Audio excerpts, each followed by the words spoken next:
Hi YouTubers, today I'm going to show you how to make some hard cider. It's quite simple, you can use really anything. I'm going to show you right here with some freshly pressed apples that we pressed over at my friend's farm. First off, you want to get a carboy and you want to sanitize everything. I've got a little bucket over here of sanitizer. I always dip my fingers in it and clean everything. I clean all the top, the inside, everything before I add the freshly pressed cider. Now the first thing you want to do is add some campden tablets. Now you want to add them right after you've pressed your cider. Now what those tablets are going to do, you want 1 per gallon, and what that's going to do is kill the natural yeast. You don't want the natural yeast. Sometimes people do just as a hobby or to go do how they would do in the old days. Anyways, for this, you don't want to do that. You're going to have your own yeast, and I'll get to that stage. So first of all, once you put those tablets and you want to crunch them up, and you want to mix them around,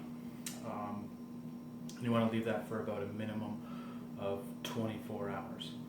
So first thing I did after I sanitized everything, I took a measurement of my alcohol content.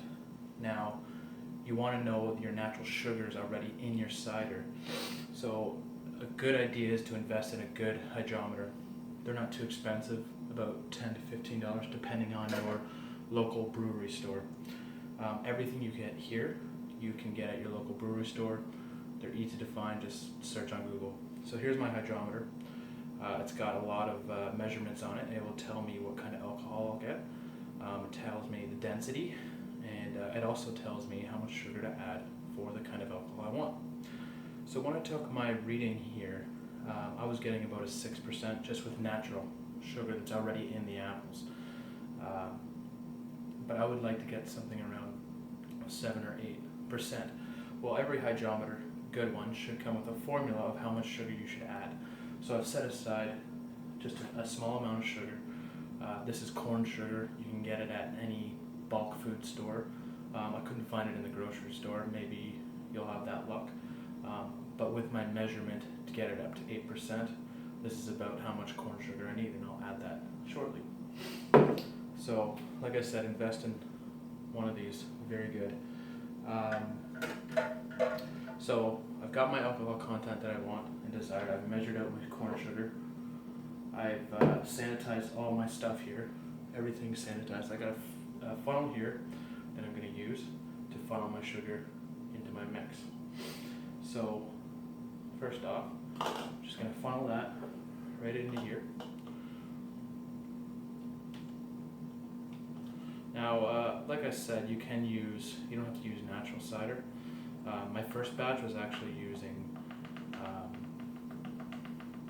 apple juice, just straight from a bottle. Now, there's certain things that you don't want in your apple juice. So basically, I got just a straight apple juice from concentrate with, I think it had some vitamin C added to it. There's another acid that you don't want added to it. I don't have that information right now, so I will put it down in the description here. So I've added my sugar. I put aside a bit of cider just to rinse out my sugar, but I only have one funnel here, so I'm just going to let that sit in there for a second because I'm going to tell you about yeast nutrient next. So I've got my sugar in there.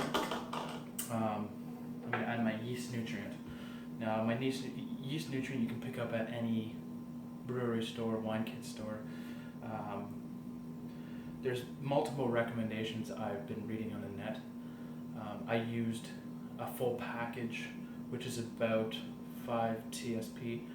For my last mix, it turned out to be really dry. Now I heard that the theory is the more yeast nutrient you add to a mix, the drier it will be.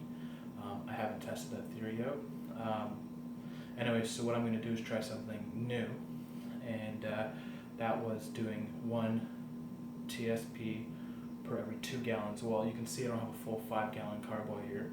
I have 4, so I'm going to only use 2 tablespoons. So I'm going to add that as well. Like I said, I don't want to pour that mix down until I'm done pouring dry stuff. So I'm going to pour that in. So again, everything is sanitized.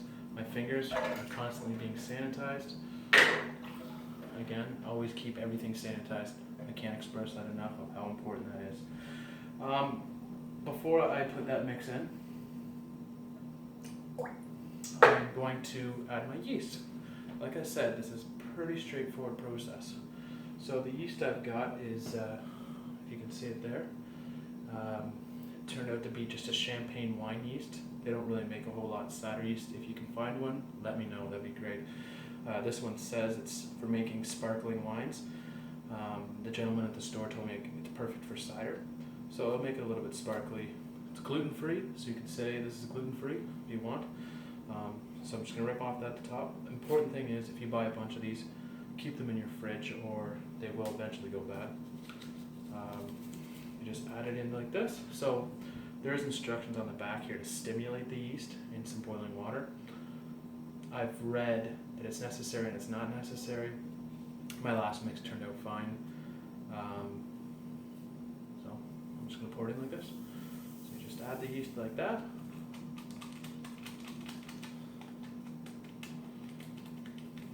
And it sits there on the top. I'm going to pour the rest of that sugar in that I mentioned. Still got a little bit of that sugar at the bottom. Like I said, I put some yeast aside. Everything is sanitized and clean.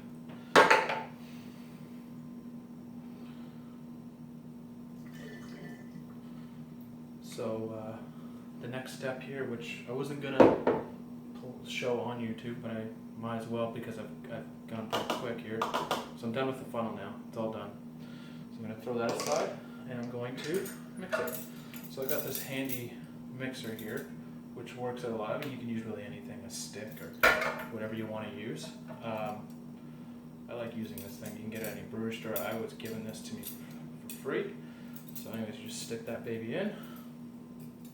And anyways, the whole technique is when it spins, I don't know if you can see that, it opens up. So it's quite a good invention there.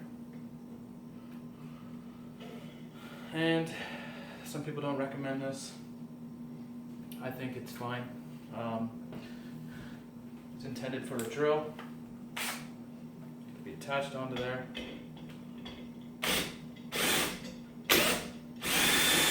So you just mix it up like this.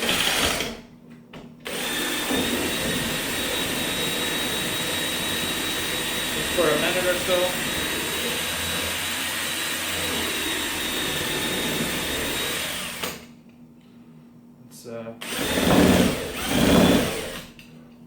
There you go.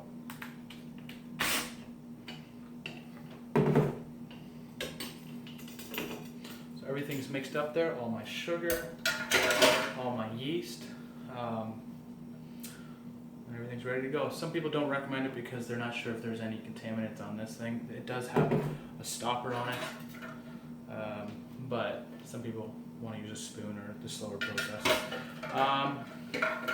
The next thing you want to do, and I do this with sanitizer, is you want to put your airlock on. So I just put a little sanitizer in there. Everything's sanitized again. I got my stopper here. I'm going to put that stopper right in here.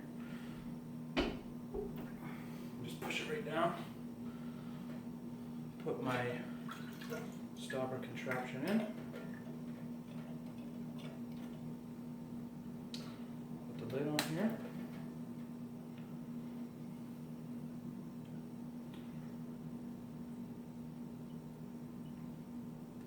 For sanitizer, I didn't mention, ask your local store on what sanitizer you use. There's a liquid form, there's a powder form. I use a powder form. Unfortunately, it doesn't smell very nice. I've never used the liquid. Some people recommend the liquid. And there you have it. So my next video will be showing you how to bottle it. If I decide to make that video. We'll see what time as I'm about to have my second child in 4 weeks. Anyways, so you want to put this in a location somewhere that's dark. You don't want light exposed to it. You want to put it in about 70 degrees Fahrenheit, and you want to just keep it in that location. If it goes below 70, don't worry, it just slows it down a bit. My first batch with the yeast nutrient. So I didn't think I explained the yeast nutrient too much, but the yeast nutrient will speed up the process as well. So my first mix, like I said, I added a lot of yeast nutrient, and that was done in 2 weeks. I have it sitting in bottles now for another 2 weeks. I was told to leave it for 3 weeks. Unfortunately, I was a little impatient. I wanted to try it, and it was a little dry.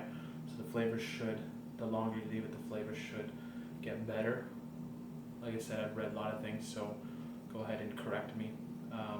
So I would say to leave this for about 3 weeks until you see this stop bubbling. When this is bubbling, it's the CO2 released from the yeast, and it's also eating the sugars, which is creating alcohol, so it's 2 byproducts. And then after a week or so, you'll see stuff floating on the bottom, which is dead yeast. And when this stops bubbling, you can wait 3 days total when it's not bubbling, and then it can be time to bottle. Again, you can't drink it right away. You can, but it's not going to be your best flavor until 1 to 2 weeks after it's sat in its bottle for that time. Again, you want to keep that in also a warm area, but that'll be soon to follow. So thank you again. If you have any comments to help me out with my process, please leave them for me. If you have any questions, please leave it for me as well. Thanks for watching, and best brewing.